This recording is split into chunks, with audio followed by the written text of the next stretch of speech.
So we're on Vavim and Aleph today, and we're continuing along our discussion of the mitzvah of Bal Ta'acher. And if you recall, we had seen that there's a mitzvah in the Torah of Bal Ta'acher, Ki sidor neder l'Hashem Elokecha lo sa'acher l'shalomo. That when you make a pledge to God, don't delay paying it back. We're now going to see a brisa that is going to bring a completely different set of source texts to tell me the exact same halacha. And the question that the Gemara is going to ask is, why do I need two separate psukim? So let's take a look. Tanu Rabbanan. Motzase fasecha zu mitzvah sase. So first we have to look at the pasuk. This is a pasuk in Devarim. It says, Motzase fasecha tishmor v'yasisa. That whatever comes out of your mouth you shall observe and you shall do. Ka'asher nadarta l'Hashem Elokecha nedava asher dibarta b'ficha. As you swore to Hashem, your God, a pledge that you spoke with your mouth. Obviously, a lot of extraneous words in this pasuk. So the brisa tells me that the first two words, Motzase fasecha, immediately implies that there's a mitzvah saseh. That if the Torah is talking about words that you produce from your mouth, the implication is whatever comes out of your mouth, fulfill them. That's number one. So that already implies, just the first two words, already implies a mitzvah saseh. Tishmor, you shall do. We know that the word shamor, everywhere in the Torah, is a word that implies a mitzvah lo saseh, like shamor es yom haShabbos l'kadosho. Zu mitzvah lo saseh. So now we have an additional mitzvah lo saseh to fulfill your pledge. And ve'asisa, and then you have the next word, which is ve'asisa, and if we already have a mitzvah aseh from the first two words, so what do I have an additional mitzvah aseh? What does that teach me? Azhar lebeistin shia asucha. This is a warning or a commandment to the beis that they should cause me to do the mitzvah, which means that beis is authorized to in some way coerce me to fulfill my pledges. And we'll explain this momentarily. Ka'asher nadarta, the next two words of the pasuk, as you pledged or as you swore, zen neder. This refers to a type of pledge called the neder, which we explained was where a person says, Harei alai. It is incumbent upon me to bring a korban. L'Hashem Elokecha, next two words are to the Lord your God, totally extraneous. So that refers to Elu chatos v'ashamos alos ushlamim. This refers to obligatory korbanos, that you have to fulfill your pledge in a timely fashion. Nidava, the next word of the pasuk is a pledge. And a nidava pledge, the way that it's different from a neder is harei alai, and nidava is harei zu. I point to an animal and I say, this animal is pledged to God. Kimishma'ol, as its simple understanding, and asher dibarta, the next two words, as you have spoken. Elu kodshe bedek habayis, this refers to, again, these words are extraneous, and therefore it refers to other pledges that you make to the temple, which is treasury pledges, and beficha, with your mouth, zu tzedakah. This is anytime you pledge tzedakah for the poor. So this pasuk is covering a whole gamut of pledges that a person will make, either to hektish, for a korban, or for the poor. And it's telling me that I have an obligation to fulfill my pledge in a timely fashion. Now let's analyze this brisa. Amar mar, motza sefasecha zu mitzvahs aseh. Why? So the question that we're going to go back to is the first line of the brisa, is that the first two words imply there's a mitzvahs aseh to fulfill your pledge. Lamali. If you recall from yesterday, we learned that there's a mitzvah aseh in addition to the mitzvah lo aseh of Bal Ta'acher, which tells me that as soon as I have made my pledge, I have an obligation to fulfill it, even before 3 regalim elapse, like the standard law of Bal Ta'acher.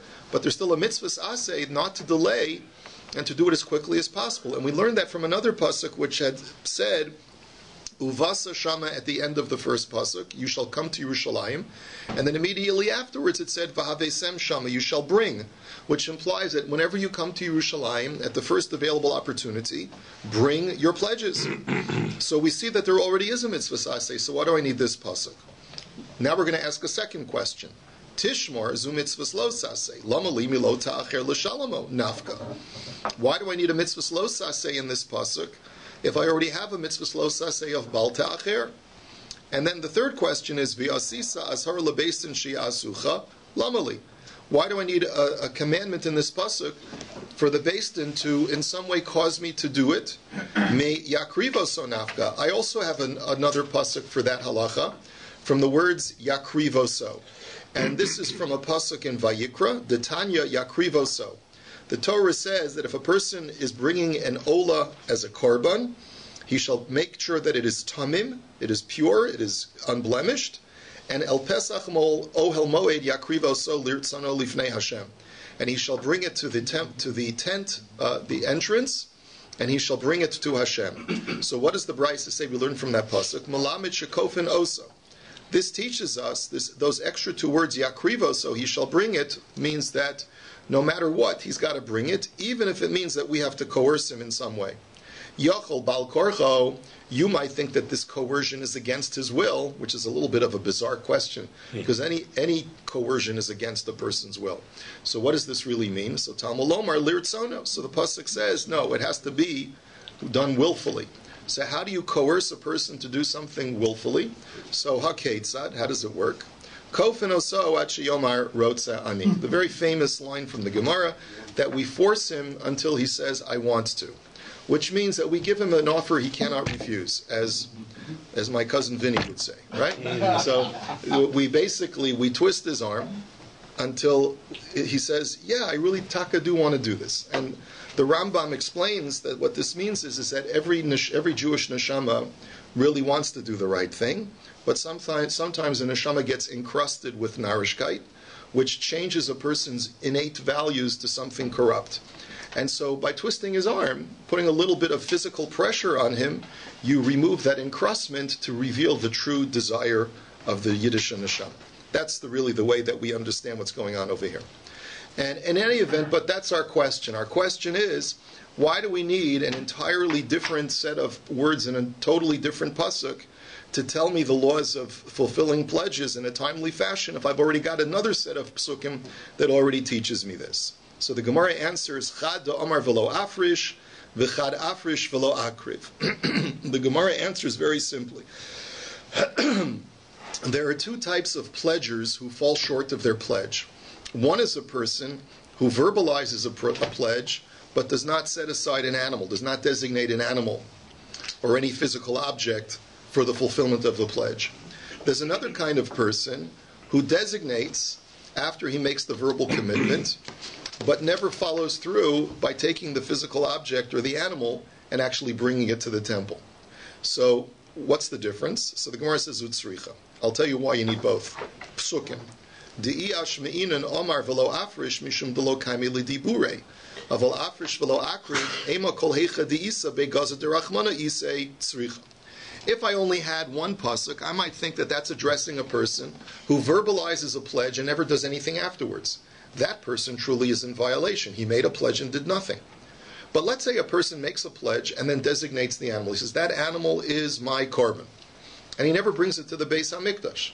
You might have argued that that person has fulfilled his obligation because Lamaisa, wherever that animal is, it's considered to be in God's possession. And therefore, or in God's treasury. So therefore, in a sense, I've already given it to Hashem just by designating it. And therefore, you need an additional pasuk to tell me no. As long as you haven't physically brought it to the temple, to Yerushalayim, you haven't fulfilled your mitzvah. V'iyash me'inin afrish v'lo akriv de kamashile gabe. Aval omer v'lo afrish emedibur lo klum hu tzricha. And conversely, if I only had the other pasuk, where a person designates the physical object or the animal as his korban, maybe only then is he in violation because Lamaisa, he's keeping something that belongs to Hashem away from the temple. That's a terrible thing. But let's say a person just verbalizes a pledge, but never commits any physical object to Hashem. You might have argued that that's nothing because it's just words, it's empty. And therefore you need a pasuk to tell me that even when you just verbalize without doing any kind of designation, you're still in violation. So now the Gemara asks a technical question. How could you tell me that this one pasuk that we just cited before is talking about a case where a person verbalized and did not designate the animal? Because remember, that was why we needed the extra pasuk, to tell me that even in a case where a person just verbalized without designating an animal, he's still in violation. But how could that pasuk that we just quoted be referring to that? because v'hanadava ksiva. After all, one of the words in that pasuk is the word nedava. And what is the definition of nedava? Utanan ezehu neder haomer harei alai ola ve'ezuhi nedava haomer harei zu ola. That we learned very clearly that the word neder means when you make the pledges upon yourself, and the word nedava is the pledges upon the animal.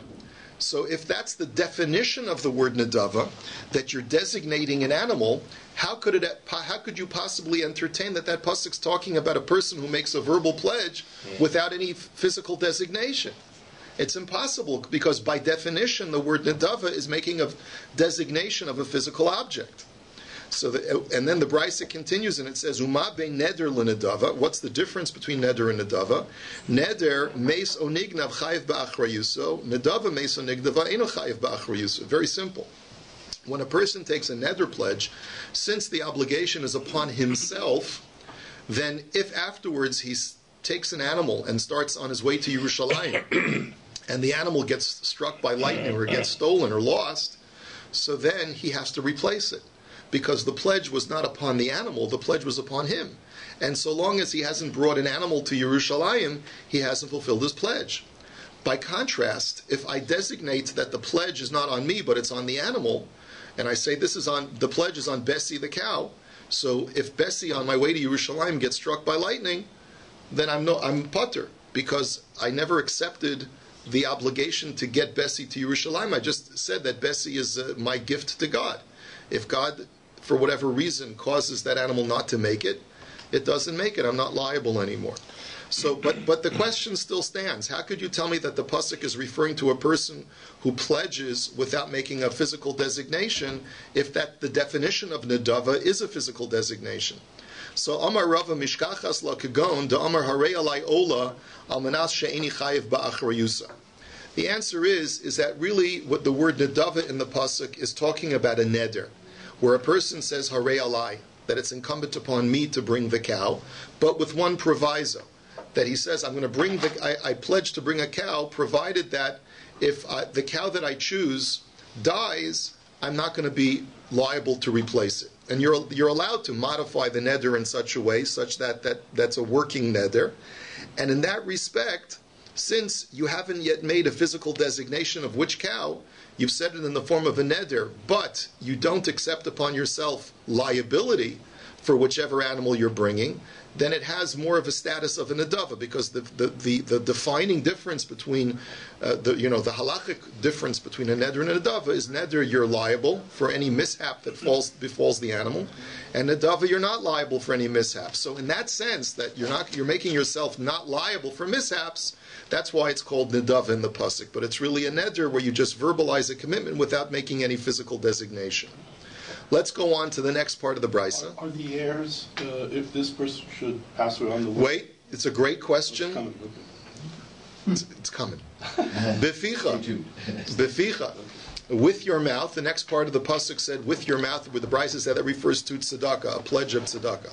Omar Rava, utzedakah michayev alala alter. So Rava says a big chiddush. Even though yesterday's brisa had told me that tzedakah is no different from any other korban, in that you have the mitzvah bal ta'acher only holds you liable if 3 regalim elapse. But and we had also said that with a korban, you have the first regel is where there's a mitzvah aseh, but it's only when you're going to Yerushalayim do you have that mitzvah aseh obligation. Rava says that tzedakah is different. When you make a pledge to tzedakah, you don't even have one regel. You have to fulfill the pledge right away. That's when the mitzvah aseh sets in, the moment you make the pledge. My-taima da-hakaimi aniyim. Because it's one thing to say that you'll wait until you go to Yerushalayim anyway to bring the korban. God will get by without your animal, I promise. Right? But if there are aniyim that are waiting for you to get that gift, what right do you have to delay it? They're right there waiting for you. They need that money right away. And so therefore it's incumbent upon you to fulfill it. So the Gemara says, Pshita, isn't that obvious conceptually? No, because Ma'udatema Kevin de Vinyana de Karbanos Ksiva, Ada Avriya Gimel Regalim Ke Karbanos, Kamash Malon. You might have thought that because the mitzvah of tzedakah is written textually in the same context as karbanos, that whatever applies to karbanos as far as bal ta'acher and v'havesem shama, uvasa shama, v'havesim shama, applies to tzedakah as well. So kamash malon not. Hasam hu detalinu rachmana biragolim aval hachalo dehashchicha aniyim. That only by karbanos does the Torah say that whenever you're going to Yerushalayim, that's when the mitzvah sets in, right? Because you're making aliyah l'regel. But over here, since it's totally in aniyim, it's dependent upon the needs of the poor. Since the needs of the poor are immediate, your obligation is immediate. Omar Rava now says a further statement, going back to karbanos. Kevin sh'avra lav regel echad over ba'aseh. That even with the passage of only one regel, you are in violation of a mitzvah's aseh if you don't bring the carbon. Granted, you're not over on bal ta'acher, the mitzvah's lo aseh, until you allow 3 regalim to elapse. But there's still a mitzvah's aseh that you violate by allowing even 1 regel to elapse and not bringing your carbon. So the Gemara says, Meisvei, let's challenge that. Heyid Rabbi Yehoshua v'Rabbi Papias al Vlad Shlomim she Yikarev Shlomim. First of all, these 2 rabbis testified that if you have an animal that was a female animal that was designated as a carbon shlomim, and the animal bears a calf, then that calf also has the sanctified status as a shlomim as well, and has to be brought as a carbon shlomim. Amar Rabbi Papias, ani meyid shahai salonu parashal zivchei shlomim v'achalnu b'pesach v'achalnu vlada shlomim b'chag.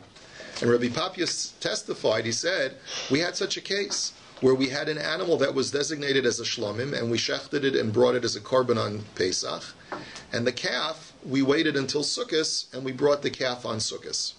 So the Gemara now says, Bishlama b'Pesach lo akravuha emar d'mechusr zman hava.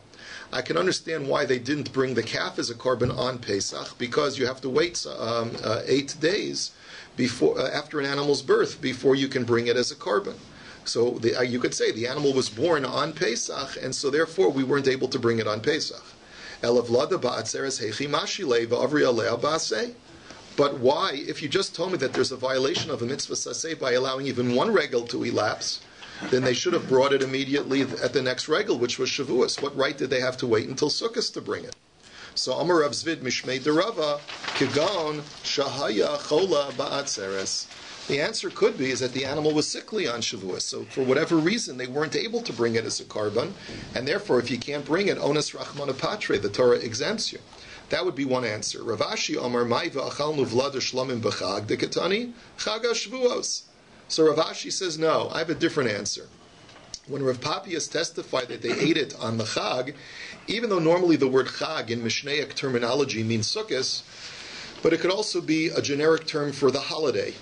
The holiday, just any generic holiday. And therefore what he really meant to say was that we ate the mother on Pesach, and we ate the calf on the next holiday, which was Shavuos. And v'idach kol heichad atani Pesach tani answers. But the other opinion, which says that you can't translate it that way, says that no, using Mishnaic terminology, if the Mishnaic text identifies a specific holiday as Pesach, and then it uses the word Chag for another holiday, it must be referring specifically to Chag HaSukkos. If it was referring to Shavuos, it would have called it Atzeres. It would have called it Chag HaAtzeres. And therefore, that's not a legitimate answer that you Rav Ashi, are offering. Next, V'Omar Rava, Keven Sh'avru Alav Gimel Regolim B'chol Yom Vayom over Beval Ta'acher.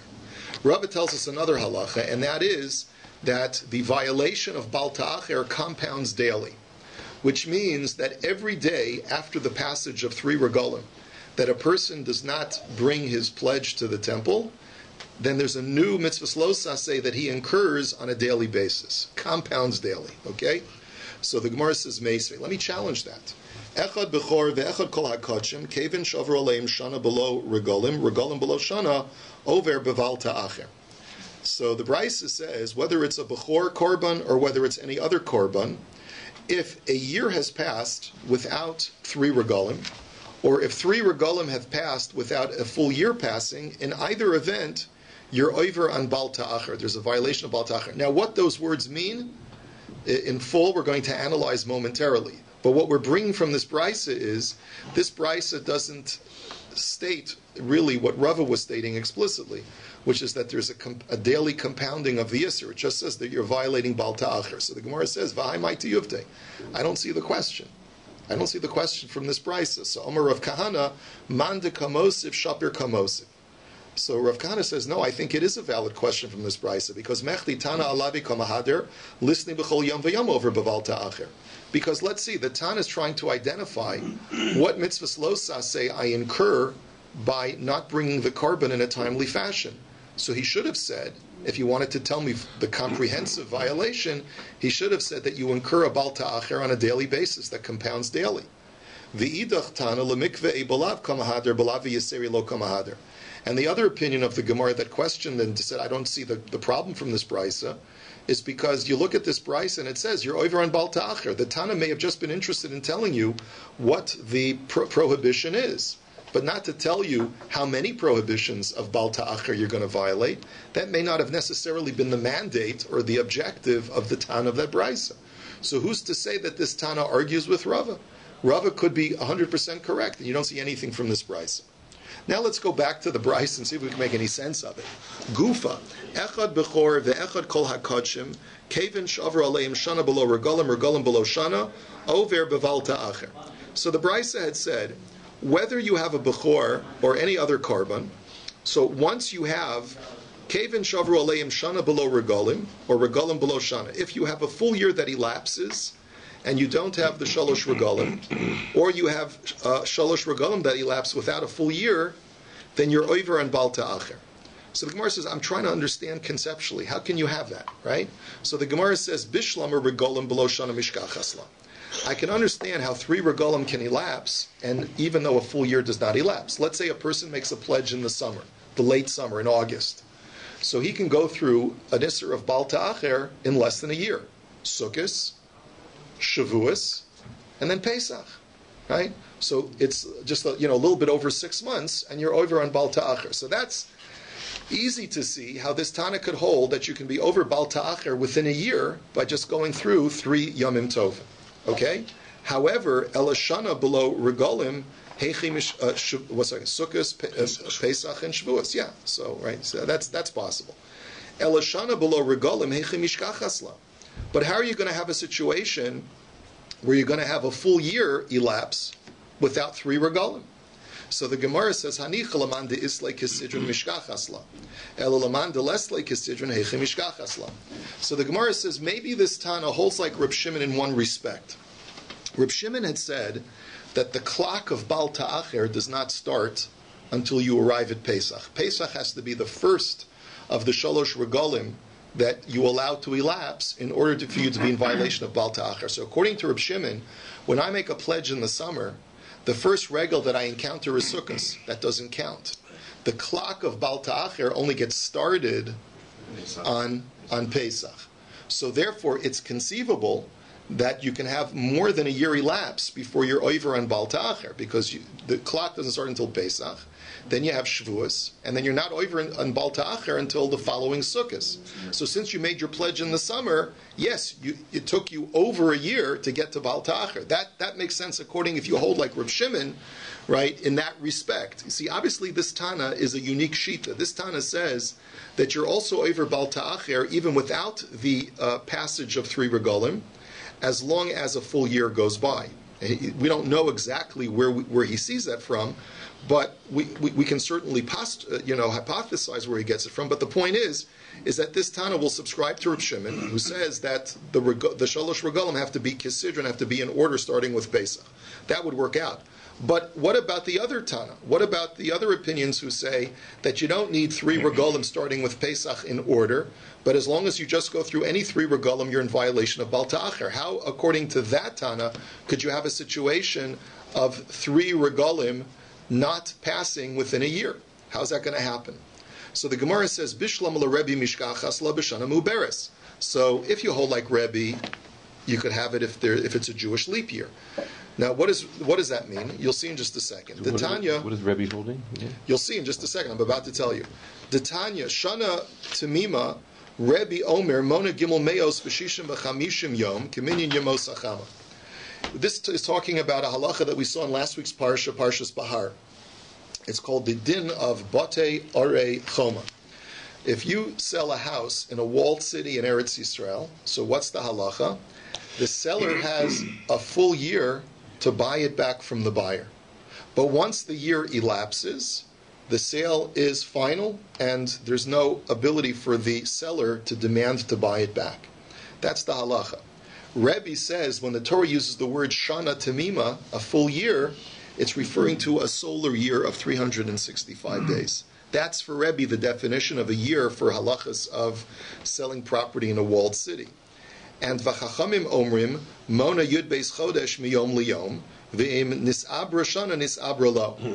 And the chachamim disagree. They say the word year means a Jewish calendar year, 12 or whatever the year is, 12 months, and a leap year will be 13 months. So for the chachamim, the seller is at a disadvantage in a regular year because it's only 354 days, but he'll be at an advantage to have an extra month in a Jewish leap year, which is 380 something. You're right, or maybe 70 something, whatever it is. But it's going to be it's 80. Yeah, it'll be 80 something, 383, 384. 384, right, whatever it is. But it's going to be more than the 365-day year. So if you go like Rabbi, who says that a year is 365 days, so then Mishkachas lo Rabbi, da'akta shabasr chag hamatzos, dechimata shilhi adar basra'a shana malya regalim lo malu. So the Gemara explains very simply. Okay, if a guy made a pledge right after Pesach, and the following year is a leap year, so then 365 days are going to get you to the end of Adar. They're not going to get you into Pesach. So then how many regalim will have elapsed? Shavuos, Sukkos, and that's it. So it is possible for Rebbe to go through a full year, a full solar year, without going through Shalosh regalim. That'll answer it according to that. But what about the Chachamim who say that the definition of the word year is a halachic year, a halachic Jewish year? So what's going to be the calculus? So how are you going to get a year without 3 regalim? The Gemara says, Kidatani Rav Shemaya. Rav Shemaya has a brisa as follows. Atzeres pa'amim hei, pa'amim shisha, pa'amim shiva. The brisa says that sometimes Shavuos will fall out on the 5th of Sivan, sometimes it will fall out on the 6th of Sivan, and sometimes it will fall out on the 7th of Sivan. Ha-ketzad, how does that going to work? Shneim muleim chamisha, shneim chaserim shiva, echad molei v'echad chaser shisha. The answer is like this. We know that Shavuos is 50 days after the 16th of Nisan, correct? So it all depends on how many days are in Nisan and how many days are in Iyar. If both Nisan and Iyar are 29 days, they're both chaser, so then it's going to turn out that Shavuos will be in Zion. Shavuos will be Zion Sivan. It's going to be much later in Sivan. If both Nisan and Iyar are 30-day months, so then counting 50 days is going to get you earlier into Sivan. It'll only be the 5th of Sivan. But if one month is Mole and one month is Chaser, like Nisan is, like Rosh Chodesh Iyar is a 2-day Rosh Chodesh, and Rosh Chodesh Sivan is a 1-day Rosh Chodesh, because let's say Nisan is 30 days and Iyar is 29 days, so then you'll get that Shavuos, the 50th day, will fall out on the 6th of Sivan. Now, if that's the situation, so then it'll work out very elegantly as follows. Let's say Shavuos falls out 1 year on the 5th of Sivan because both months, Nisan and Iyar, for that particular year were Mole. The day after Shavuos falls out on the 5th of Sivan, I make a pledge to bring a korban. Right? So the following year, Shavuos falls out on the 7th of Sivan. So in that situation, my halachic year is up on the 5th of Sivan, but Shavuos hasn't yet arrived. So I'm going to go through Sukkos, I'll go through Pesach, but I haven't yet hit Shavuos, and I've run out of my year. My year has elapsed. So that also will be a scenario where it's possible to go through a full year without having encountered 3 regalim. That's the cutest one. Okay, so Uman Tana de Polagale de Rav Shemaya. So the Gemara now says, you seem to be implying that only Rav Shemaya holds of this brisa. Who argues with Rav Shemaya's brisa? Acherimi. There's another brisa from the Acherim. The Tanya Acherim Omrim Ein Bein Atzeres LaAtzeres and Ein Bein Rosh HaShana LaRosh HaShana Ela Daled Yamim Bilvad Vim Ha'is HaShana Muberes Chamisha. This brisa says that a halachic year is not as flexible as that brisa from Rav Shemaya, who seems to imply that, sometimes Shavuos will fall out on one day, sometimes fall out on another day. These Acherim say that no, the days that Shavuos are going to fall out are much more fixed. That from one Shavuos to another, on the day of the week, will only be 4 days. So if in year 1 Shavuos falls out on a Sunday, then on year 2 Shavuos has to fall out on a Wednesday. If the same thing with Rosh HaShana. So what you see from here is that their calendar is much more rigid as far as the number of days and how to time the alignment of the holy days.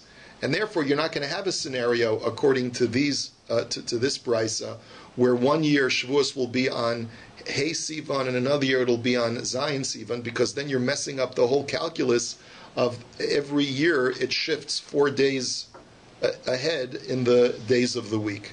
So basically, the Gemara says there's differences of opinion as far as how flexible versus how rigid the Jewish calendar is. Boy Reb Zera. Reb Zera now asks the next question, and this goes to couple's question. Yoresh mahu beval ta'acher. Does an heir incur the violation of bal ta'acher if he inherits his father's property, and part of that property was a pledge that was made to the temple? So did the clock start from the time that my father made the pledge, and therefore I'm going to be in violation of bal ta'acher if it's 3 regalim from my father's pledge? Ki sidor neder amar rachmana v'holo nadar, o dilma uvasa shama v'havesem shama v'hamichayev. On the one hand, you could say that the Torah, when talking about bal ta'acher, says that when you make a pledge, you may not delay bringing it. So this guy didn't make a pledge. His dad made a pledge, and therefore maybe he's not even under the rubric of that Isser. Or you could argue no. Since the Torah says that whenever you come up to Yerushalayim, you have an obligation to bring the mitzvahs aseh, since he falls under that rubric, so then maybe he will fall under the violation of bal ta'acher. Tashma. So come and listen. The Tani Rabbi Chia me'imach prat liyoresh. He says that the pasuk says that Kidarosh yidrashenu Hashem Elokecha me'imach, that God will seek out the pledge from you. So the word "from you" teaches me that it's only from you that God will seek out the pledge, you who made the pledge, and not from your heir. So we see that an heir is excluded from bal ta'acher. So frek the Gemara v'hai me'imach biboyle zeleket shechacha upeya. But one second, the brisa that we saw yesterday taught us that the word me'imach associates the pledge to the poor, which taught me that any time an agricultural pledge like leket shechacha and peya is left for the poor, it's also subject to bal ta'acher. So like we learned yesterday that if you take the grain because you couldn't find any poor people, then you have up to the 3 regalim in order to distribute it to the poor. So you see that's what the word me'imach teaches me. How can you use it to teach me something else that an heir is excluded? The Gemara answers, kari be'imach v'kari be'me'imach. You learn both things. One from the word imach, which associates it to leket shechacha and peya, and then the extra letter me'imach, from you, is teaching me that an heir is excluded. Next question. Boy Reb Zera, Isha Mahi Beval Ta'acher. Is a woman subject to the mitzvah of Bal Ta'acher? She makes a pledge. Is she subject to the violation of Bal Ta'acher or not? Mi amrinan halo michayva b'ri'iyah, o dilma ha'isa b'simcha. On the one hand, you could argue that she has no obligation to make a pilgrimage every regel to Yerushalayim, because the Torah says, Yeira'eh kol zechurecha. Only your males have an obligation to go up to Yerushalayim, and therefore, since she's not obligated to make the pilgrimage, and the whole din of Bal Ta'acher is associated with the thrice annual pilgrimage, so therefore she's not subject to the violation. On the other hand, you could argue that she still has a mitzvah of simcha, and ein simcha ela b'basar, that in the times of the temple, what is simchas yantiv? It's eating sacrificial meat. So therefore, you could argue, since she has a mitzvah to eat sacrificial meat, that's another reason for her to be in Yerushalayim for the Chag, and therefore maybe she should be subject to Bal Ta'acher because she's going to go anyway to rejoice with eating sacrificial meat. So the Gemara says, Amar le Abaye v'teipak le daha'isa b'simcha. So Abaye says, I don't understand your question. Obviously, she's subject to Bal Ta'acher because she's going to come to Yerushalayim to enjoy the meat. So Umi Amar Abaye hachi, since when did Abaye say this? The Amar Abaye isha bala misamcha. Abaye said that that's not the definition of simcha for a woman. Abaye holds that the definition of simchas yamta for a woman is not eating meat, but rather having her husband buy her nice clothing, like the Rambam Paskins. And that's something that we all have to remember, is that before Yantiv, anyone in the clothing or jewelry business here? If you are, it's a good halacha for you to know. Shlomi, you're in that business? So you got to remember this halacha. So you'll put it in the community link. And, my wife remembers. Okay, all right, good. Your wife remembers, right? So if that's the case, so how could Abaya say that because she has the mitzvah of eating meat, according to Abaya, she doesn't have the mitzvah of eating meat. Her simcha is having clothes. So the Gemara says, "L'dvar of the Reb Zera ka'amar." He was going according to Reb Zera, according to your shita, which is that a woman's mitzvah of simcha is meat. Then obviously she's subject to bal ta'achar. But according to me, there would be no bal ta'achar for a woman. That's what he meant to say. Iboyilahu. Next question. Bechor me'ema saimonin lo shana. Now this question goes back to a discussion we had yesterday about a bechor. Putting aside the prohibition of bal ta'achar for a second, there's another halacha that's unique to a bechor. A bechor, a firstborn animal, whether it's a blemished animal or an unblemished animal, if it's an unblemished animal, it's given to the kohen, and the kohen has to bring it as a korban, and then he gets to eat the rest of the meat. If it's a blemished animal, it's given to the kohen, and the kohen can just shecht it and eat it in his backyard. That's the halacha, right? But there's another halacha which says that regardless of whether it's being brought as a korban or being eaten stam, you have an obligation to shecht that bechor within the first year of the animal's life. And we learned that out from a pasuk yesterday, because the pasuk had said, Tochalenu shana v'shana, you shall eat it from year to year, which implies that you have only within the first year of the animal's life to eat that bechor. So the question is, me'ema saimonin lo shana. When does the clock start for counting its first year of life? Abaya omer misha shenolad. Abaya says from the moment it's born. And Ravacha bar Yaakov Omar, Misha Shanira Lahartza. He says, no, you wait 8 days before the clock starts, because an animal, once it's born, cannot be brought as a korban. It's only Miyom Hashmini Vahala. It's only from the 8th day onwards from its life that it can be brought as a korban, and therefore the clock starts a week later. So the Gemara now says, Velo Plige, but there's no machlokes, Habetam, Habebalmum. We're talking about two different kinds of animals. When an animal is born, and it's unblemished, so then the clock starts 8 days later, because this animal is potentially a korban, and since it cannot be brought as a korban now, you don't start counting the year until when it can start being brought as a korban. That's when the year one clock starts. But when does the clock start? Immediately. When as soon as the animal emerges from a womb, you can tell that this animal has a birth defect such that it cannot be brought as a korban. Let's say the animal is born with only 3 legs instead of 4. So then you know this animal is not going to be a korban, and therefore you'd start the clock immediately from the time that it's born. But the Gemara says, Balmum mi matzi achile. But if the animal has a birth defect, how can you eat it right away?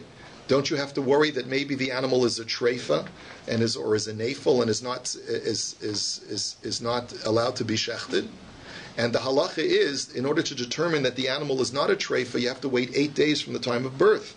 So even for an animal with a birth defect, you should still have to wait 8 days. So the Gemara answers no. Dekim leibei shekalolo chadashav. The answer is, says the Gemara, that we know that this animal has come full term, which is another way for the Gemara to explain that based upon the presentation of the animal and the way that we've calculated the gestation of the animal in the womb, we know that this animal is completely viable, even though it has a birth defect, which makes it unfit for the mizbeach. So in that situation, since we know the animal's perfectly fine, it's not going to be a problem. I can shechter right now to eat it as a chulin animal, and therefore the clock starts right now for such an animal. Have a wonderful day.